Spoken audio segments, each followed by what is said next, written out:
Why did Jesus have to come as the Son of God instead of just God in the flesh?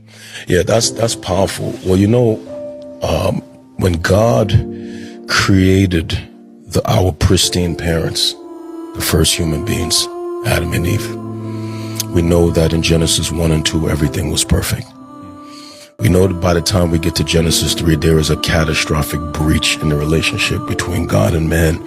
We call this the fall of human beings. As a result of the fall, sin enters into the earth. And we see that there is a fraction now in humanity, right? No one can really push against that claim, because we could just look at the totality of the sickness of human beings, whether we are white, black, or brown. All human beings are struggling with the same sickness. We have been infected by sin. It is the source of all of our insecurities, our shame, our failure, our relational tension. It is the source of wars, poverty, sickness, and disease. It has infected human beings. It has infected all of creation, right? And because God is holy, he demands a payment for sin. His payment for sin is blood. And so what does God do?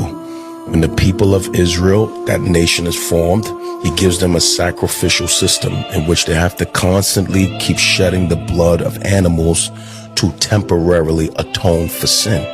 God's payment for sin is that blood must be shed. Wow. So for thousands of years, you have these Israelites shedding the blood of animals as a temporary atonement for sin.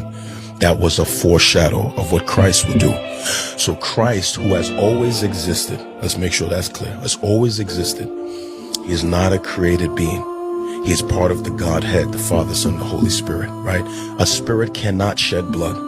So Christ, who has always existed, had to take on a physical human body, borrowed a womb of a virgin.